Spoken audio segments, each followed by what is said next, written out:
Hello guys, so meron tayo ditong isang electric fan. Pinarewind natin yung kanyang motor. Ngayon, paano natin siya i-connect sa ating switch ng ating electric fan at pati na rin dito sa ating capacitor.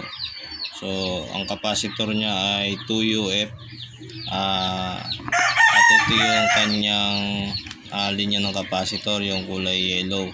So, karamihan sa mga rewind na motor, ganito na yung color coding. So, matibay naman yung ating mga rewind na motor dahil yung kanilang pinaka wire ay tanso na kumpara dun sa ating mga ibang electric fan na China brand na madaling madaling masira. So, dito sa rewind tanso siya, so matibay yung ating mga motor na rewind. Dito sa ating motor windings na pinarewind, i-check muna natin yung kanyang connection kung good or bad. So dito gagamit tayo ng analog tester, set natin siya sa ×1. Okay. So dito ang pinaka common ng ating wires dito sa apat na wires na to ay yung ating color green, at itong black, white saka red, ito yung ating pinaka speed. So dito natin lalagay yung ating isang test rod, nakapirme lang siya dyan, at itong isa, ito yung gagamitin natin sa pag check. Okay, black, white at red pumalo, so ibig sabihin good yung ating connection. Susunod naman natin itong green dito sa dalawang line ng ating capacitor, yung dilaw. Okay, so meron. So dito sa ating wires, dapat dyan lahat yan pumapalo. So pagka isa dyan na hindi na pumalo, ibig sabihin defective yung ating motor windings. So kahit yan itong apat pumalo, itong dalawang line ng capacitor ay walang reading, hindi din siya aandar. Kasi itong capacitor, ito yung tumutulong sa kanya para starting kasi to ng ating motor windings.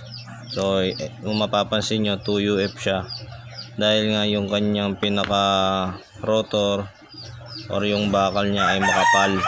So tamang-tama lang yung 2UF sa ganitong klaseng electric fan. So dito ituturo ko sa inyo kung paano yung kanyang wiring connection.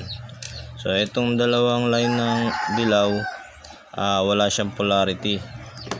So ibig sabihin ng walang polarity, okay siya kahit magkabaliktad sa pag-connect dito sa ating capacitor. Pwede siyang dito, pwede siyang dito sa kabila. Yan.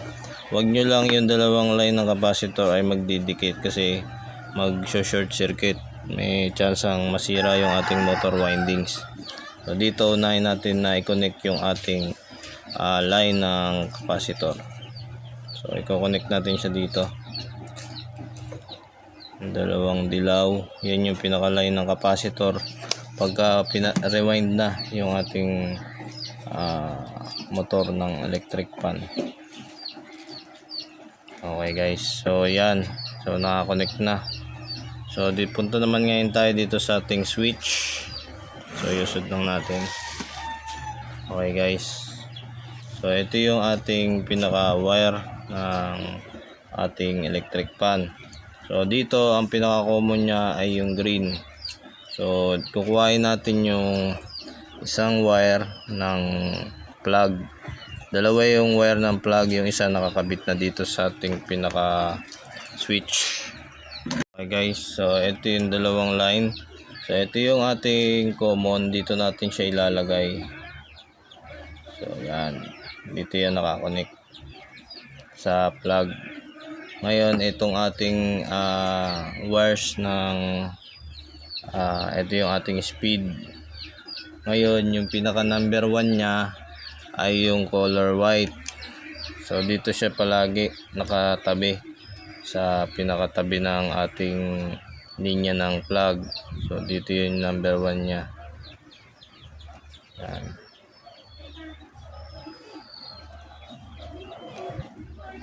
Okay. Sunod naman natin yung ating color black. Itong color black, ito yung ating DOS. or number 2. Dito yan sa gitna. Okay. Ngayon itong ating red, ito yung number 3. Dito siya sa ilaw natin. Kasi yung original na motor nito ay nasira na.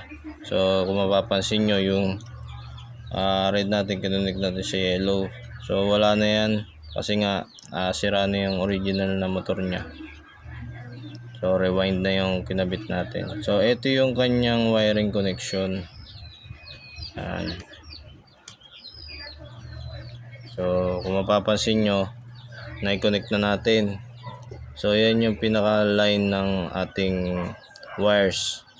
So dito sa ating capacitor na ikabit na rin natin. So ngayon tatry natin siyang isaksak. So, ngayon naikabit na natin yung connection ng ating motor.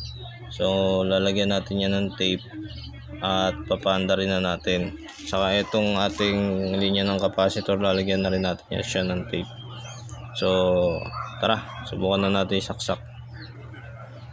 So lagyan na natin siya ng tape. So try natin paanda rin.